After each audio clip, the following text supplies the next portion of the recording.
안녕하십니까. 인공지능의 개요에 대해서 여러분들에게 강의를 진행할 한국폴리텍대학 영남융합기술 캠퍼스의 배장식입니다. 오늘 강의 순서는 인공지능에 대한 소개를 하고 인공지능에서 필요한 주요 기술인 사물인터넷, IoT 기술, 그리고 5G를 기반으로 하고 있는 데이터 전송을 위한 네트워크 기술, 그리고 클라우드 기반의 저장, 데이터 처리 기술, 그리고 GPU라고 불리는 하드웨어 기술에 대해서 말씀을 드리고, 마지막으로는 인공지능에서 가장 많이 사용되고 있는 머신러닝에 대해서 설명을 드리고 오늘 강의를 마치도록 하겠습니다.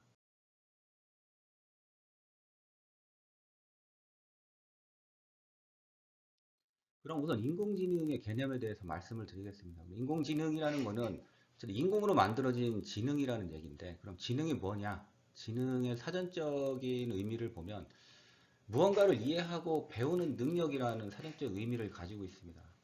그리고 이러한 지능은 인간만이 가지고 있는 고유한 성질이라고 사람들은 현재까지는 생각을 하고 있고요. 그래서 본능적으로 행동하는 게 아니고 이성적으로 생각을 하고 이해를 해서 행동으로 옮기는 능력을 지능이라고 정의를 내리고 있고요. 그럼 인공지능이라는 것은 그러한 지능을 인공적으로 만들 수 있다. 이러한 기술을 인공지능이라고 얘기를 하고 있고요. 결국은 컴퓨터가 학습을 하고 생각을 해서 스스로 무언가를 판단할 수 있도록 만드는 기술을 인공지능이라고 여러분들이 이해를 하시면 될 것 같습니다. 인공지능이라는 용어는 1956년도에 미국의 다트머스 대학교에서 컨퍼런스가 열리게 되고, 이때 인공지능이라는 용어가 대중들에게 처음으로 알려지게 됩니다. 이 다트머스 컨퍼런스에서 인공지능에 대해서 이야기를 할 때 어떤 전제가 있었는데, 인공지능에 대한 전제가 어떤 것이 있었냐면, 어떤 기계가 자율적으로 무언가를 할 수 있는 게 아니고 사람이 무엇떠한 작업을 할 건지에 대해서 학습을 시킬 거면 정확하게 기술을 해야 된다고 얘기를 했어요. 그러니까 어떠한 작업을 할 건지에 대해서 사람은 정확하게 기술을 하고 기술이 된 대로 기계가 모사를 할 수 있다라고 하는 가정을 두고 연구를 진행할 것을 전제로 했습니다. 결국은 1956년도의 컨퍼런스에서 처음 인공지능이라는 용어가 나타났고, 이 컨퍼런스에서 정의한 인공지능의 목표는 사람의 다양한 능력을 컴퓨터가 대신할 수 있도록 하는 것, 이것을 인공지능의 목표로 설정을 하고 연구를 진행을 하게 됩니다. 인공지능의 발전이 시대적으로 어떻게 진행됐는지를 잠깐 살펴보게 되면 1950년대에는 발표 자료를 보시면 알겠지만 인간이 보유한 지식을 컴퓨터로 표현했다고 얘기를 했어요. 결국은 이때만 해도 인공지능의 중심에는 컴퓨터가 아닌 사람이 중심이 돼 있다라고 생각하시면 되고, 1980년대에는 그런 것들을 벗어나기 위해서 사람이 어떤 그 문제를 해결하기 위해서 많은 관여를 하는 걸 배제하기 하는 방향으로 연구의 방향이 변경이 됐고요. 그러다 보니까 컴퓨터에게 어떤 지식과 정보가 포함된 데이터를 제공하게 되면 컴퓨터가 스스로 필요한 정보를 학습하도록 연구의 방향이 변화하게 됩니다. 하지만 1980년대에도 컴퓨터 성능이나 방대한 학습 데이터가 부족하기 때문에 이를 기반으로 한 인공지능을 활용한 비즈니스가 활발하게 이루어질 수 없는 한계점이 있었고요. 2010년 이후에는 여러분들이 이제 인공지능이라고 생각했을 때 가장 먼저 생각할 수 있는 알파고라는 게 여러분들에게 알려졌고, 이때 알파고가 가능한 거는 기본적으로 컴퓨팅 성능이 굉장히 많이 향상이 됐어요. GPU라는 게 등장을 하게 됐고, 그런 GPU를 활용한 데이터 처리할 수 있는 기술이 굉장히 많이 발전을 하게 됐죠. 그리고 이와 더불어서 이제 사물 인터넷, 그리고 클라우드 기술, 이런 것들이 같이 활성화가 돼서 인공지능의 큰 발전을 가져오는 시기가 됩니다. 그리고 뒤에서 좀 알아보겠지만, 그러니까 딥러닝이라고 하는 그러한 인공지능 기술이 발전됨으로써 인공지능의 비약적인 발전이 이루어지게 됩니다. 인공지능 기술의 라이프 사이클에 대해서 말씀을 드리겠습니다.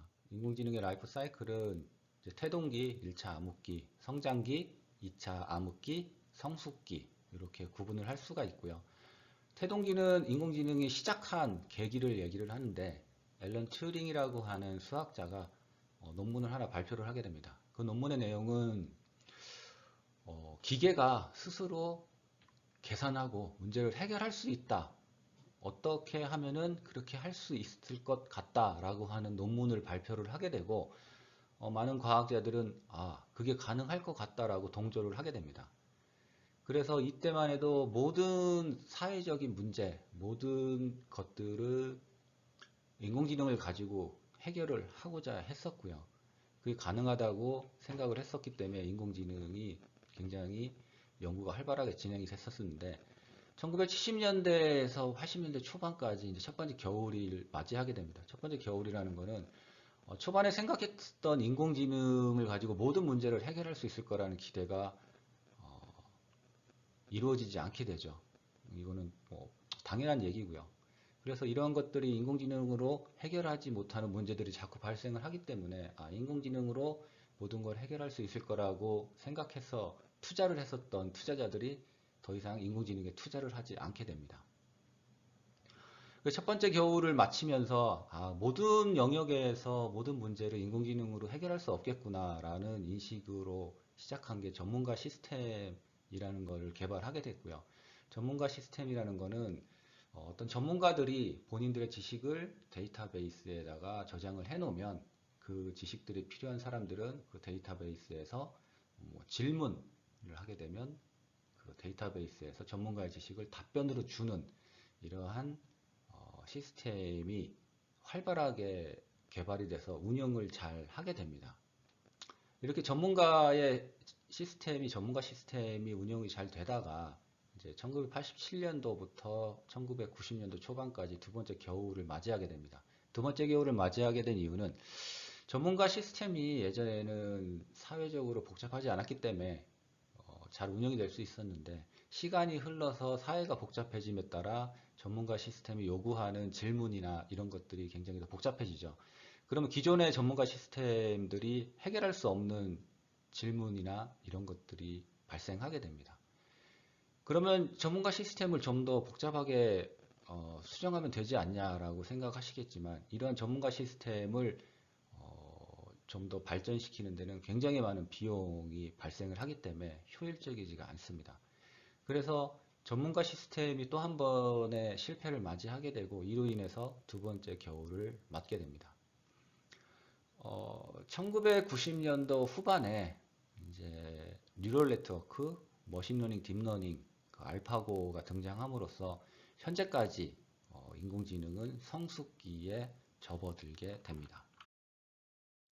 자, 그럼 인공지능을 사용함으로써 인간들이 얻을 수 있는 장점이 무엇이냐, 이점이 무엇이냐에 대해서 말씀을 드리면 가장 첫 번째로 떠올릴 수 있는 건 노동을 대체할 수 있다라는 거겠죠.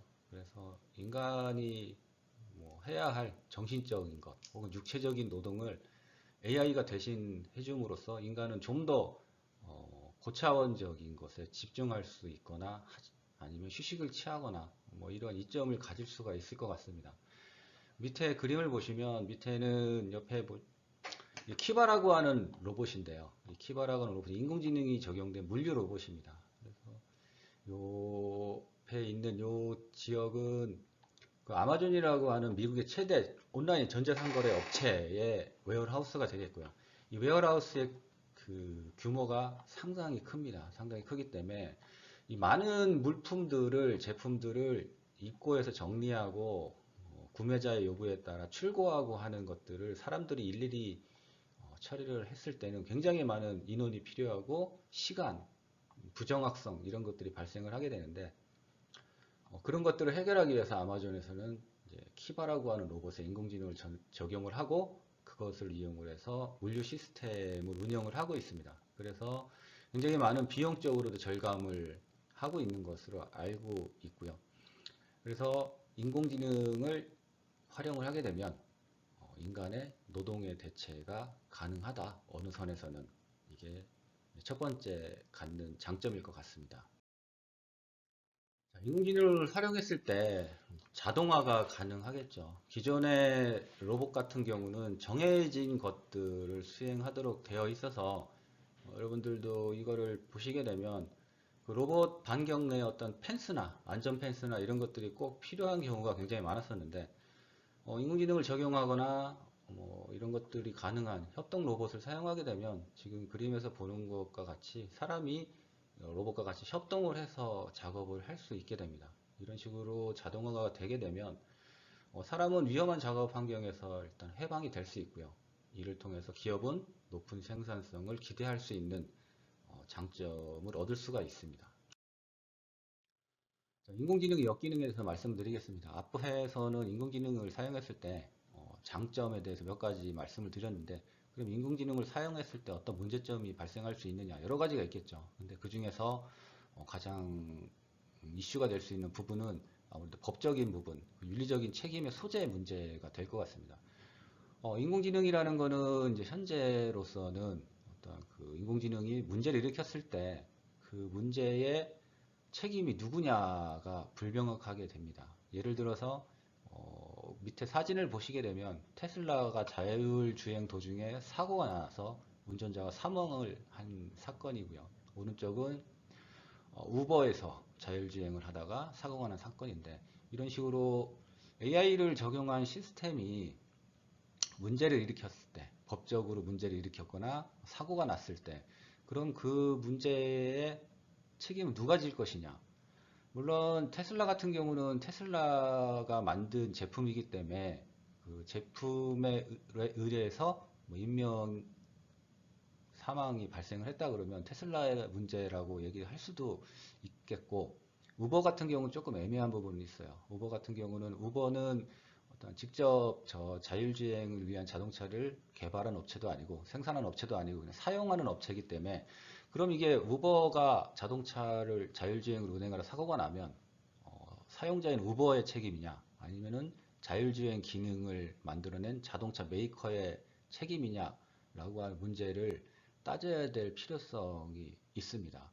이렇듯이 어떤 인공지능을 사용한 시스템이 문제를 일으켰을 때 그 문제의 책임을 누가 안게 되느냐가 아직은 애매한 부분이 있어요. 왜냐하면 법적으로 그런 것들이 아직 제정이 되어 있지 않기 때문에 문제가 있는 거고, 아까도 말씀드린 대로 예를 들면 자율주행을 하다가 사고 냈을 때 누가 책임을 하고 누가 책임 처벌을 받을 것이냐에 대한 문제가 있을 수가 있고, 인공지능도 의료 분야에 굉장히 많이 활용을 하고 있어요. 그래서 만약에 인공지능이 암을 판별하기 위한 시스템에 적용이 됐을 때 암이 판별을 잘못했다, 문제가 없는데 암이라고 판단을 할 수도 있고, 이런 경우가 발생할 수 있겠죠.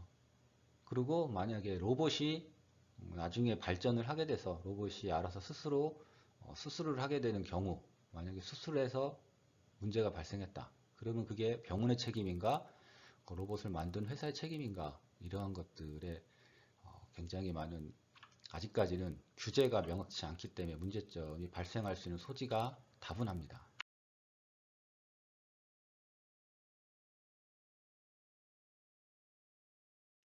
이번 장에서는 인공지능이 가능하게 하는 주요한 기술들에 대해서 말씀을 드리겠습니다. 첫 번째로 이제 사물 인터넷인데요. IoT라고 해서 여러분들도 많이 들어보셨을 것 같아요. 그래서 사물 인터넷은 이제 인터넷 오브 띵스라고 얘기를 하고요. 그 얘기는 뭐냐면 띵스, 그러니까 사물이 인터넷을 할 수 있다. 그러니까 모든 사물들이 통신에 연결될 수 있다라고 하는 것이 사물 인터넷의 기본 개념입니다. 그래서 각종 사물이라는 거는 뭐 센서가 될 수도 있고요. 어떤 액추에이터, 구동기가 될 수도 있는데, 이런 것들이 모두 통신이 가능해서 인터넷에 연결이 되는 그런 기술을 사물 인터넷이라고 얘기를 하게 되고요. 물론 이때 통신이라는 거는 유선, 무선 모두 다 포함을 하게 됩니다. 사물 인터넷 기술은 크게 이제 세 가지로 구성이 된다고 볼 수 있고요. 첫 번째는 센싱 기술입니다. 센싱 기술은 사물이 어떤 데이터를 수집을 해서 수집된 데이터를 외부로 전송하는 기술을 의미합니다. 그리고 유무선 네트워크 기술은 사물이 데이터를 수집해서 데이터를 전송할 때 굉장히 많은 수의 사물이 데이터를 전송을 하게 되는데, 이러한 데이터를 원활하게 안정적으로 전송할 수 있는 이런 통신 기술을 유무선 네트워크 기술이라고 생각을 하시면 될 것 같습니다. 마찬가지로 유무선이기 때문에 뭐 유선통신, 무선통신 모든 것을 포함한다고 생각하시면 될 것 같습니다. 세 번째로 서비스 인터페이스 기술입니다. 서비스 인터페이스 기술이라는 것은 말이 좀 어려운데 쉽게 말하면 많은 사물들에 의해서 데이터를 수집을 했고 수집된 데이터를 통신에 의해서 외부로 전송을 하게 되면 많은 데이터들이 한 곳에 모일 수가 있습니다. 그럼 많은 데이터들이 모여 있으면 이 데이터를 가지고 처리를 하게 되는 거죠. 처리를 해서 내가 필요한 정보를 얻어낼 수 있는 그것을 서비스 인터페이스 기술이라고 생각을 하시면 됩니다. 예를 들어보면 만약에 스마트홈이다 그랬을 때 스마트홈에서 사물은 어떤 게 될 수가 있을까요? 만약에 실내 온도를 측정하는 온도계가 있다 그러면은 사물로 그 온도계는 지속적으로 온도를 측정을 해서 그 측정된 온도를 계속 통신을 이용을 해서 전송을 하게 되는 거죠. 그럼 전송된 데이터는 이제 온도 데이터는 어딘가 서버나 이런 쪽에 클라우드나 이런 쪽에 수집이 될 테고 수집된 온도 데이터를 분석을 해서 예를 들면 현재 온도가 뭐 올라가고 있으니까 뭐 에어컨을 작동시킨다던가 아니면 현재 온도가 내려가고 있으니까 난방기를 돌린다던가 뭐 이러한 서비스를 개발할 수가 있겠죠. 그런 기술을 서비스 인터페이스 기술이라고 얘기를 합니다. 그래서 정리를 하자면 사물 인터넷은 어떤 그 사물이 데이터를 수집할 수 있는 센싱 기술이 있고요. 센싱된 기술을 외부로 전송하기 위한 유무선 네트워크 기술을 포함하고 있고 이 전송된 기술이 어떤 서버나 클라우드에 전송이 돼서 수집이 되면 그 데이터들을 분석을 해서 어떤 새로운 서비스나 이런 것들을 만들 수 있는 서비스 인터페이스 기술 3개로 구성이 된다라고 생각을 하시면 될 것 같습니다. 자, 기존의 사물 인터넷이 인공지능하고 결합이 되면 AIoT, AI of Things로 변화하게 됩니다.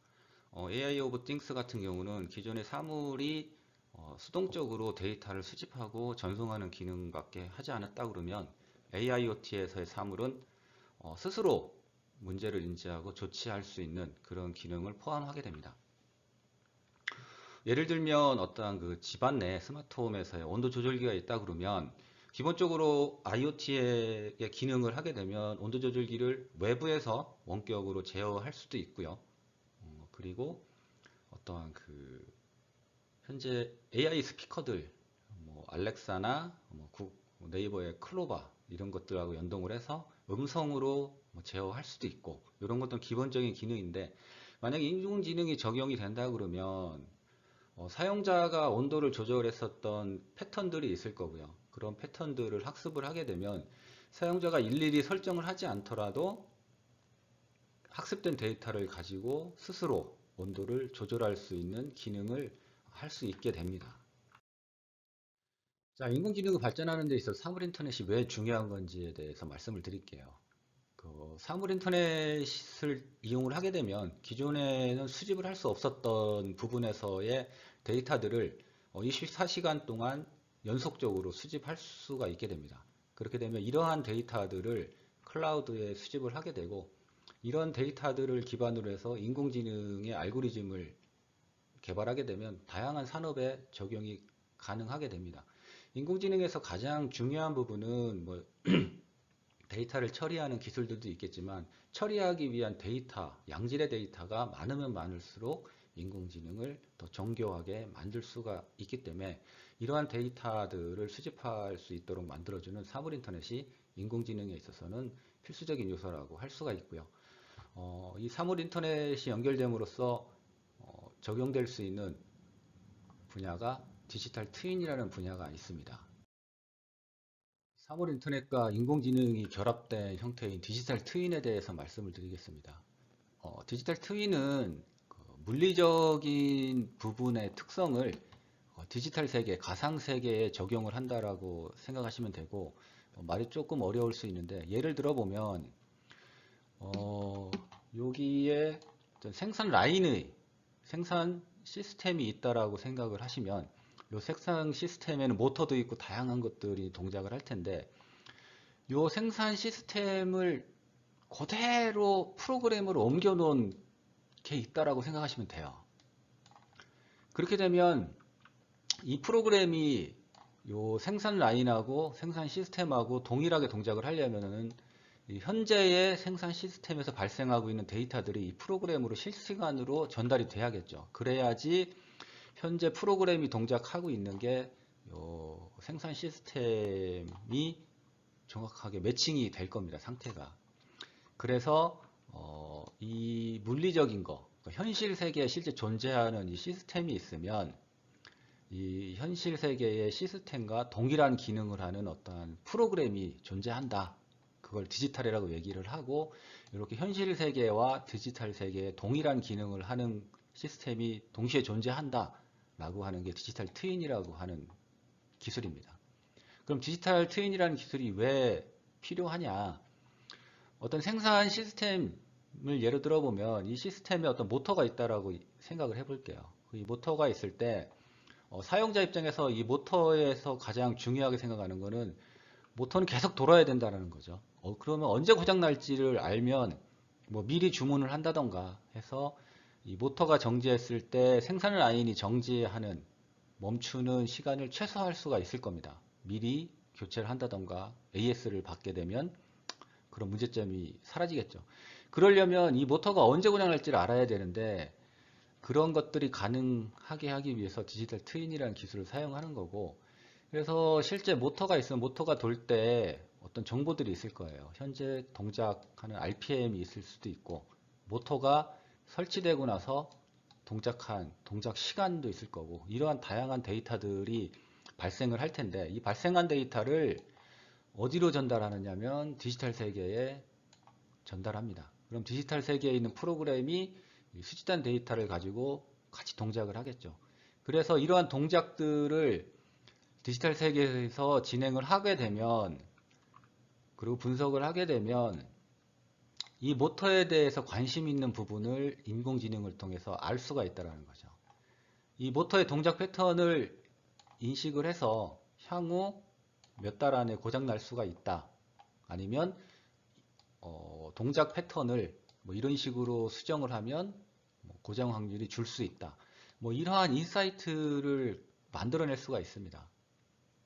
그렇게 돼서 이 실제 물리적인 공간에 있는 시스템을 효율적으로 운영할 수 있게 하는 것, 그게 디지털 트윈의 목적이라고 생각을 하시면 됩니다. 스마트팜은 농업, 임업, 축산업, 수산업 등의 1차 산업에 정보통신 기술을 접목한 지능화된 농업 시스템을 의미를 하게 됩니다. 그 중에서도 시설원예 분야의 경우는 시설원예는 온실 내부에 작물을 재배하는 농업 방식이 되겠습니다. 그래서 온실 같은 경우는 규모가 크기 때문에 사용자가 일일이 수동으로 제어하는 게 불가능한 상태가 되었고요. 그래서 필연적으로 자동화된 시스템을 요구하고 있습니다.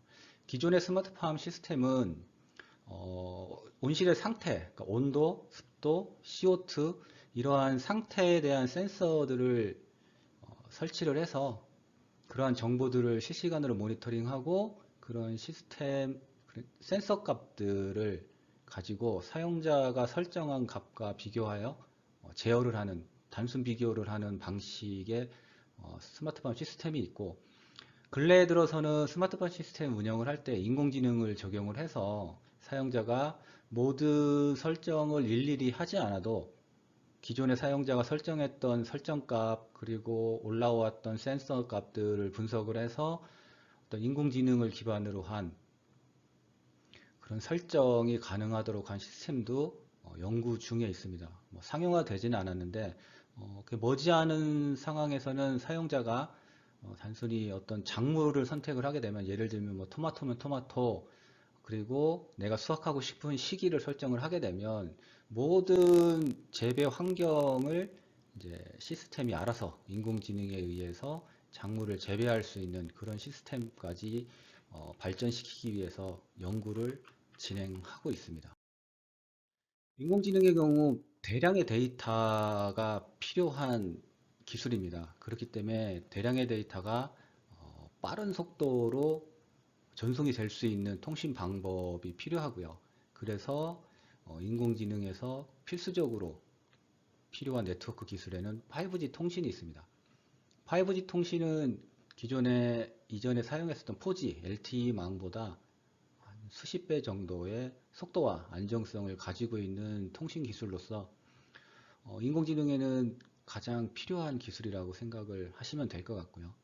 이 슬라이드에 보시면 각 통신 세대별 어떤 그 속도나 그거에 맞는 주요한 서비스 그리고 각 세대별의 차별성을 볼 수가 있고요. 뭐 여러분들은 이제 주로 이제 4G나 5G 사이에 이 차이점을 한번 보시면 될 것 같아요. 4G는 이제 LTE망이라고도 얘기를 했었고요. 상용화된 시기는 2011년 정도에 시작을 했습니다. 그래서 최고 속도는 100mbps 정도를 냈었고 주요한 서비스는 동영상이 주요한 서비스 목표가 됐었고요. 5G 같은 경우는 이제 2019년 정도 시작을 했는데 뭐 현재까지도 기지국이 4G에 비해서 많이 부족하기 때문에 실제적으로 5G의 모든 속도를 낼 수 있는 거는 일부 지역에 국한되어 있다고 생각을 하시면 되고요. 최고 속도는 20GBps가 되겠습니다. 그래서 이 속도가 4G에 비해서 훨씬 빠르기 때문에 타겟으로 하는 서비스들도 일반 동영상이 아닌 뭐 IoT나 VR, AR 같이 대규모의 데이터가 고속으로 전송이 필요한 부분에 적합한 통신 방법이라고 생각하시면 될 것 같습니다. 5G의 특성은 크게 세 가지로 말할 수 있는데요. 첫 번째는 초고속성, 두 번째는 초연결성, 세 번째는 초지연성으로 말씀드릴 수가 있습니다. 초고속성은 5G는 LTE보다 약 20배 정도 빠른 20GBps 정도의 속도를 내고 있고요. 그것을 데이터 양으로 보면 LTE에 비해서 한 100배 정도의 같은 시간에 한 100배 정도의 데이터를 주고받을 수 있는 통신 속도를 가지고 있습니다. 초연결성 같은 경우는 5G는 기존의 LTE에 비해서 접속할 수 있는 기기의 수가 훨씬 많습니다.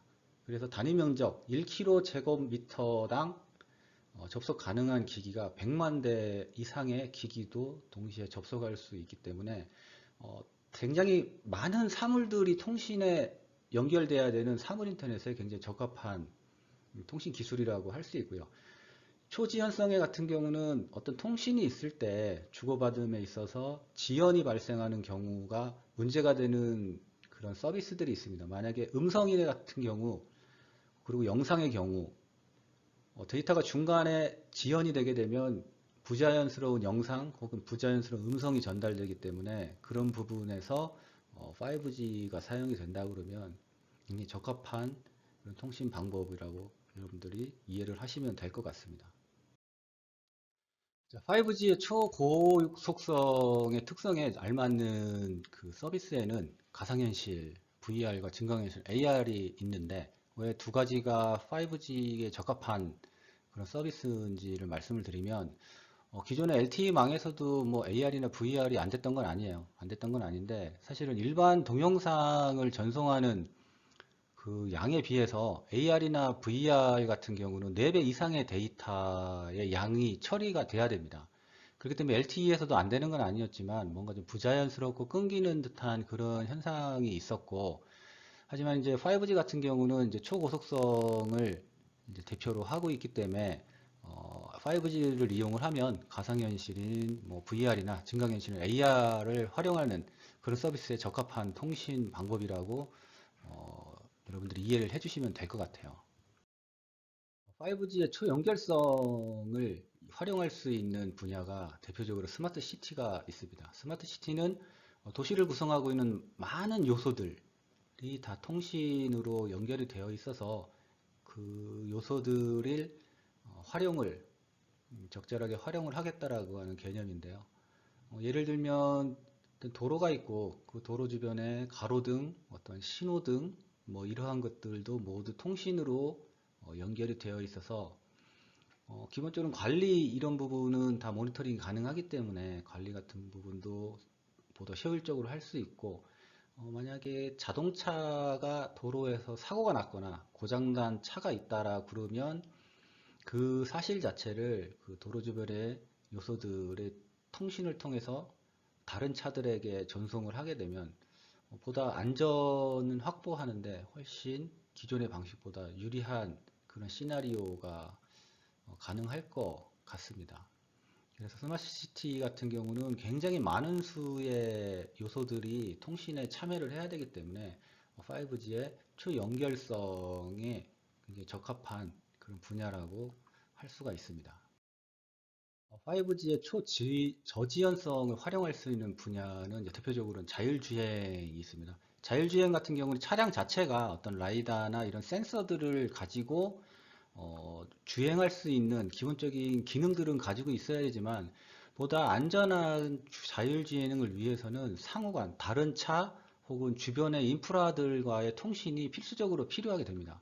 이때 통신을 함에 있어서 어떤 지연, 그러니까 만약에 자기 상태를 주변에 알리고 싶어서 통신으로 자기가 상태를 전송을 했는데 이게 지연이 생겨서 뭐 1초 후에, 2초 후에 전송이 된다. 그러면 문제가 될 수 있는 소지가 있습니다. 예를 들면 본인의 차가 고장이 나서 급정거를 한 상태다. 그러면 이 급정거된 상태를 자기 시내 후방에 있는 차들에게 뭐 전송을 한다던가 뭐 이렇게 해서 상호작용으로 의해서 뭐 급제동을 유발한다던가 이런 식으로 해서 사고를 방지해야 되는데 통신으로 이제 본인의 급제동이나 이런 문제점을 전송을 했지만 이게 지연이 발생함으로써 그 통신이 한참 뒤에 다른 차들이나 인프라에 전송이 된다 그러면 이미 상황이 종료된 그런 상황이기 때문에 자율주행에 있어서 초지연성이라고 하는 특성은 굉장히 중요한 요소가 되겠고 그런 의미에서 이제 5G는 자율주행을 함에 있어서 굉장히 중요한 그 통신 방법 중에 하나라고 생각을 하시면 될 것 같고 또한 스마트 팩토리도 5G의 초저지연성을 활용할 수 있는 하나의 분야가 되겠습니다. 그래서 시스템은 실시간으로 동작을 하고 있는 거기 때문에 실시간으로 동작하고 있는 시스템에서 발생하는 데이터들을 실시간으로 전송을 해야 되는 그런 필요성이 있기 때문에 5G의 초지연성에 활용할 수 있는 또 하나의 적합한 분야가 스마트 팩토리 분야라고 생각을 하시면 될 것 같습니다. 인공지능의 주요 기술 중에 하나인 클라우드에 대해서 말씀을 드리겠습니다. 클라우드의 개념은 현재 물리적으로 가지고 있지 않지만 인터넷을 통해서 사용할 수 있는 컴퓨팅 자원을 의미를 하게 되는 거고요.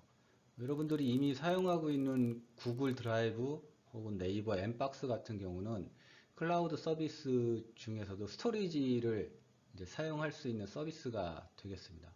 여러분들은 구글이나 네이버에다가 사진이나 문서를 인터넷으로 올리지만 실제로 여러분들은 그 저장소를 가지고 있지는 않죠. 어딘가에 서버에 저장소가 있지만 여러분들은 통신을 통해서 데이터를 사용할 수 있는 저장소가 있는 것처럼 사용할 수 있는 그런 서비스를 이미 사용을 하고 계시는 거고요.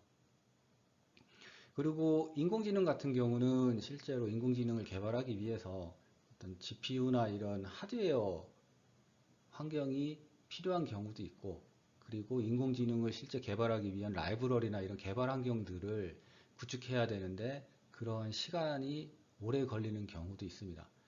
모든 개발자들이 그러한 하드웨어나 소프트웨어 환경을 꼭 가지고 있을 필요는 없고 만약에 클라우드에서 그런 환경들을 지원받을 수 있다 그러면 개발자들은 이미 클라우드에서 마련되어 있는 AI를 개발할 수 있는 환경에서 서비스만 개발하면 되는 그러한 개념을 가지고 있는 게 클라우드라고 생각을 하시면 됩니다.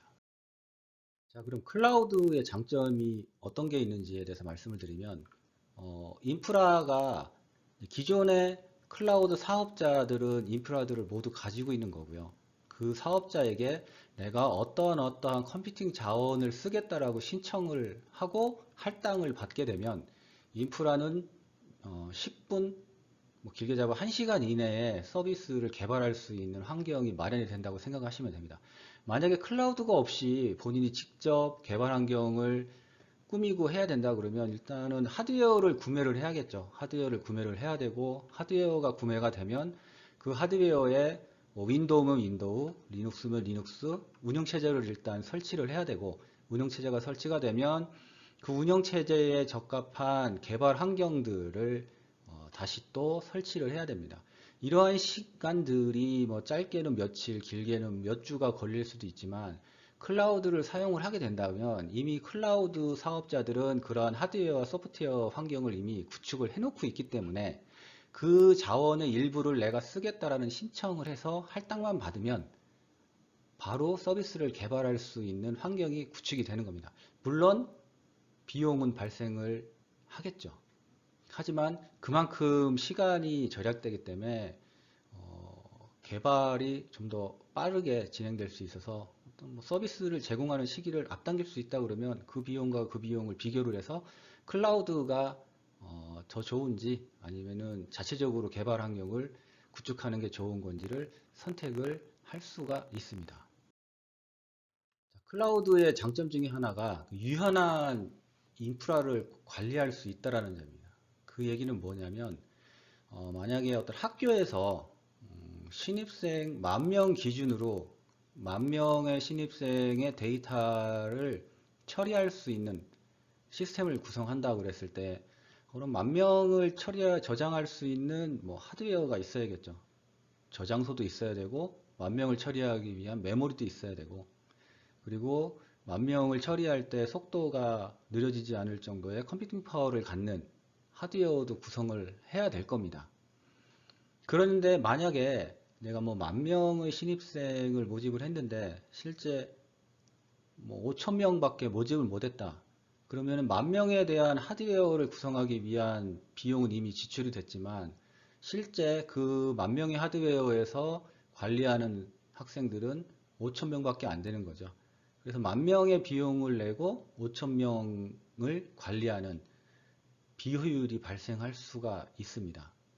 하지만 클라우드 같은 경우는 일단 컴퓨팅 자원을 신청을 하고 나서 만약에 변경이 있다 그러면 유연하게 신청을 새로 할 수가 있습니다. 조정을 해서. 그래서 내가 10,000명 정도의 학생을 관리할 수 있는 그런 클라우드 서비스를 신청을 했다가도 실제로 모집을 해서 5,000명의 학생이 들어왔다 그러면 다시 5,000명의 학생을 관리할 수 있는 클라우드 서비스를 신청을 하게 되면 뭐 굉장히 효율적으로 낭비 없이 사용이 가능한 부분이 있습니다.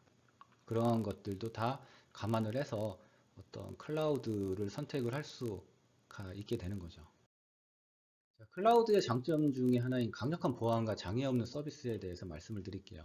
강력한 보안은 뭐 그냥 대부분의 클라우드 사업자들은 데이터를 안전하게 보관이 가능하도록 이제 보안에 신경을 쓰고 있고요.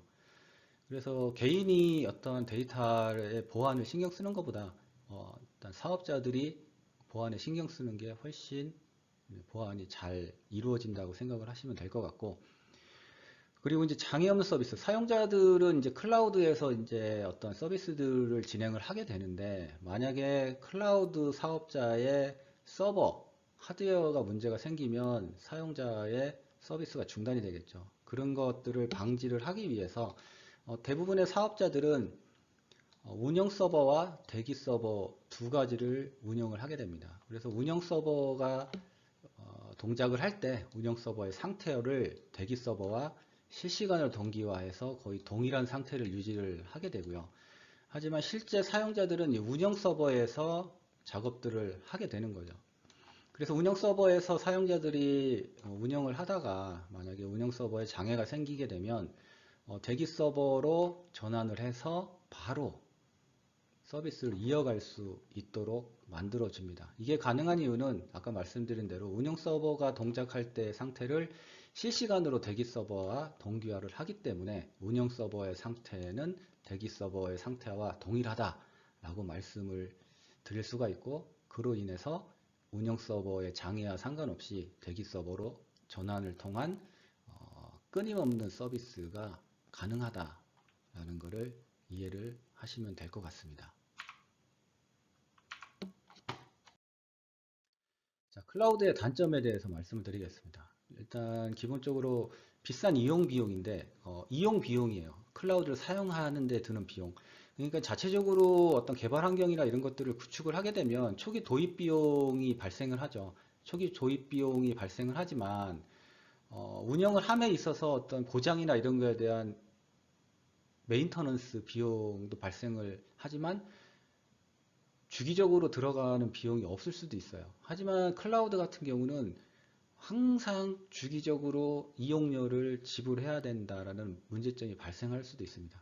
그래서 만약에 그 어떤 개발 환경을 운영한다던가 아니면 서비스를 운영할 때 그 운영 기간을 잘 고려를 하게 되면 그 운영 기간 내에 발생하는 클라우드의 이용 비용과 아니면 그 서비스를 하기 위한 구축 비용, 초기 구축 비용 이런 것들과 비교를 해서 과연 어떤 쪽이 더 저렴한가를 고민을 해야 될 필요가 있고요. 그래서 만약에 비용이 가장 중요한 요소라고 생각을 하는 경우에 클라우드가 100% 맞는 선택이 아닐 수도 있다라는 것을 여러분들이 아셨으면 좋겠습니다. 또 하나의 클라우드의 단점은 데이터 보관의 불안함입니다. 이거는 아까 말씀드릴 때 클라우드의 장점 중에 하나가 높은 보안성이라고 말씀을 드렸는데요. 물론 높은 보안성을 유지는 하고 있지만 클라우드의 특성상 항상 네트워크에 연결이 되어 있다라는 점이 불안한 점입니다. 그래서 외부의 악의적인 해킹이나 이런 부분들에 취약할 수가 있고요. 여러분들도 이미 뭐 어떠한 사이트에서 뭐 회원 정보가 유출됐네 뭐 이러한 뉴스들을 많이 보실 수가 있었어요. 그런 것들이 사실 일어나고 있는 게 사실이고요. 그렇기 때문에 아무리 클라우드 사업자가 보안에 신경을 쓴다고 그래도 그 안에 있는 데이터가 언제든지 유출이 될 수 있다는 가능성은 상존하고 있는 부분이고요. 그렇기 때문에 데이터가 외부로 유출되는 경우에 굉장히 문제가 발생할 수 있는 기업이나 어떤 공공기관 같은 경우는 클라우드를 도입하는 데 있어서 신중함을 기해야 되는 것이 현실적인 문제가 되겠습니다. 클라우드 서비스의 유형에 대해서 좀 말씀을 드리면은 클라우드는 어느 정도 선까지 클라우드 서비스를 이용을 할 건가에 따라서 한 세 가지 정도로 분류를 하고 있고요. 그 중에 하나가 인프라스트럭처 애저 서비스라고 하는 IaaS 타입이 있습니다. 여기 보시면 왼쪽의 경우가 자체적으로 모든 부분을 구축하는 경우고요. 이 반대편에 이제 이 부분이 이제 빨간색 부분이 이제 그 어떤 개발 환경이나 이런 서비스 환경에서 클라우드 사업자로부터 클라우드 서비스로 지원받는 부분이 되겠고, 파란색 부분이 이제 사용자가 그 클라우드 위에서 선택적으로 개발 환경을 구축한다던가 신경 써야 하는 부분들을 나타내고 있습니다. 그래서 이제 이 인프라스트럭처 애저 서비스 타입에서 뭐 쉽게 생각하면 PC로 보면 그냥 PC까지 네트워크에 연결되어 있는 PC 한 대를 이 클라우드 사업자가 지원을 해주고 사용자는 그 PC에다가 윈도우를 설치할지 리눅스를 설치할지 이런 OS 위에 단의 소프트웨어들만 필요에 의해서 설치를 하면 되는 형태가 인프라스트럭처 애저 서비스 타입이 되겠습니다.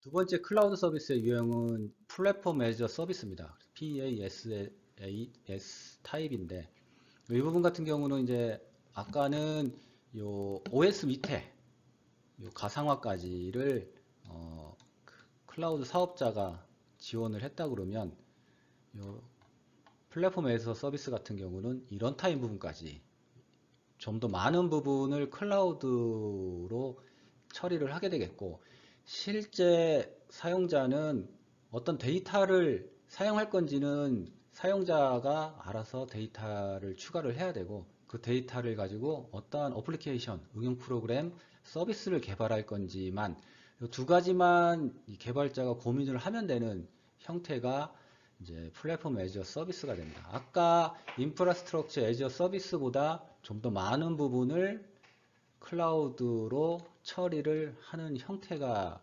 되겠습니다. 마지막으로 알아볼 클라우드 서비스 유형은 소프트웨어 애저 서비스가 되겠습니다. 그래서 SaaS 타입이 되겠고요. 보시는 바와 같이 요 소프트웨어 애저 서비스 같은 경우는 모든 부분을 어떤 개발이나 이런 데 필요한 모든 부분을 클라우드로 처리를 하게 됩니다. 단지 사용자는 클라우드 업체에서 제공하는 소프트웨어를 사용하는 형태가 되겠고요. 그래서 예를 들면 마이크로소프트의 오피스 365 같은 경우가 대표적인 예가 되겠습니다. 그래서 사용자는 아무것도 하지 않고 그냥 일반 PC에서 응용 프로그램, 애플리케이션을 사용하는 것처럼 사용을 하시면 됩니다. 단지 그 응용 프로그램 자체가 본인의 로컬 PC에 있는 게 아니고 네트워크를 통한 클라우드 서버에 있는 응용 프로그램을 사용을 하게 되는 그러한 클라우드 서비스의 유형이 소프트웨어 애저 서비스가 되겠습니다. 자, 그럼 일반적인 응용 프로그램이나 이런 개발을 할 때 클라우드 서비스를 사용을 하는데요. 그럼 인공지능을 사용한 그런 서비스나 응용 프로그램을 개발하기 위해서는 AI 애저 서비스라고 하는 것들을 사용할 수가 있습니다. 이거는 기존에 아까 봐왔던 그런 클라우드 서비스에서 어떤 것이 추가되면 인공지능을 개발할 수 있는 환경을 더 추가적으로 제공을 한다라고 생각을 하시면 됩니다. 초반에 인공지능 같은 경우는 GPU라고 하는 그런 하드웨어가 꼭 필요하다고 말씀을 드렸는데 일반 PC에는 GPU가 없기 때문에 어떤 큰 인공지능 알고리즘이나 이런 것들을 개발하는 데는 큰 문제가 있어요. 그렇다고 해서 이 GPU 같은 경우는 또 가격도 비싸기 때문에 일일이 개발 환경을 GPU를 사용해서 만들기도 또 쉽지가 않습니다. 그래서 나온 게 이제 AI 애저 서비스가 되겠고, 그래서 이러한 GPU 환경이나 AI 개발에 필요한 라이브러리나 이런 것들까지 한꺼번에 클라우드에서 지원하는 것을 AI 애저 서비스라고 생각을 하시면 되겠습니다. 그래서 클라우드 환경이지만 인공지능 프레임워크나 알고리즘을 빠르게 그리고 실제 자체적으로 개발 환경을 구축하는 것보다 저렴하게 사용할 수 있는 서비스가 이제 AI 애저 서비스가 되겠습니다. 자, 인공지능이 계속 확산됨에 따라서 인공지능에 관련된 업무를 수행하려는 업체나 개발자들이 계속 증가를 하겠죠. 이렇게 증가를 하고 있는데 그 업체나 개발자들이 모두 인공지능을 개발하기 위한 개발 환경들을 자체적으로 구축하는 게 쉽지가 않습니다. 그래서 대부분의 업체나 개발자들은 클라우드를 사용을 하고요. 여기 보시면 첫 번째 AWS라고 하는 이 클라우드 사업자는 아마존입니다. 그래서 AWS, 아마존 웹 서비스라고 하는 이름으로 클라우드 서비스를 제공을 하고 있고요. 두 번째 애저라고 하는 이 업체는 MS 오피스에서 운영하는 클라우드 서비스가 되겠습니다. 그 뒤로도 이제 구글 등등 다양한 업체들이 클라우드 서비스를 제공을 하고 있고요. 2020년도 기준으로 클라우드 시장 규모는 약 146조가 됐는데 아마 이게 다양한 이유에 의해서 계속 증가를 할 거라고 예상을 되고 있습니다. 이러한 클라우드 사업자들의 특징은 최근 들어서 인공지능을 지원을 한다는 거죠. 그래서 아까 말씀드린 AI 애저 서비스 이 형태로서 인공지능이 쉽게 개발할 수 있는 환경을 제공해 준다는 특징을 가지고 있습니다. 지금까지 인공지능을 개발하기 위한 어떻게 보면 소프트웨어적인 부분에 대해서 말씀을 드렸는데요. 이제 마지막으로 GPU, 하드웨어적인 부분에 대해서 말씀을 드리겠습니다. GPU라는 것은 원래 그래픽 처리 장치예요. 그러니까 쉽게 말하면 PC에 보면 그래픽 카드라는 거를 여러분들이 사용을 하잖아요. 그 그래픽 카드에 들어가는 프로세서가 처리 장치가 GPU가 되겠습니다. 그래서 이름도 그래픽 프로세싱 유닛이 되겠고요. 원래는 이 그래픽을 처리하기 위해 만들어졌는데 이게 어쩌다가 인공지능이라는 부분에서 GPU의 성격과 잘 맞았기 때문에 이 GPU의 기술이 인공지능에 적합한 기술로 이렇게 도입이 되게 된 겁니다. 그럼 실제적으로 GPU가 어떻게 운영이 되기 때문에 인공지능하고 잘 맞는 건지에 대해서 뒤에서 다시 말씀을 드리도록 하겠습니다. 이번 강좌에서는 뭐 인공지능에 대해 세부적으로 막 얘기를 드리진 않을 거고요. 근데 기본적으로 인공지능이라고 하는 것들은 수학적 연산이 굉장히 많습니다. 그 중에서도 특히 행렬에 대한 연산이 굉장히 많고요. 그래서 여러분들이 고등학교나 이럴 때 행렬을 배우셨죠. 그 기억을 하시는 분도 있고 못 하시는 분도 있겠으나 어쨌든 인공지능이라는 것에서 연산은 수학적 연산이 많고 그 수학적 연산 중에서도 행렬에 관련된 연산이 굉장히 많다라고 생각하시면 됩니다. 특히 행렬의 곱셈 연산이 인공지능에서 굉장히 많이 사용이 된다라고까지만 일단 기억을 하시고요. 자, 그러면은 CPU도 기존에 있었는데 인공지능이 이제 확산되면서 GPU가 굉장히 부각이 되고 있다고 말씀을 드렸어요. 그러면은 인공지능을 해오는 데 있어 CPU는 부적합하다는 얘기가 되겠죠. 그 이유는 CPU 같은 경우는 굉장히 복잡한 연산을 순차적으로 처리하는 그런 성격을 가지고 있어요.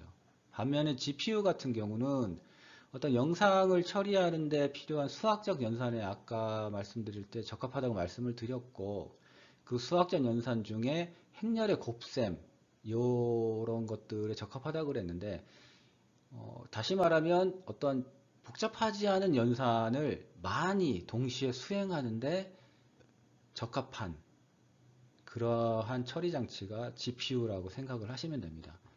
다시 말씀드리면 인공지능을 수행하는 데 필요한 연산은 수학적 연산이고 그런 수학적 연산은 굉장히 복잡하다기보다는 간단하지만 많이 발생한다. 그래서 간단하지만 많은 수학적 연산을 처리하는 데 유리한 GPU가 인공지능 개발에 적합하다라고 생각을 하시면 됩니다.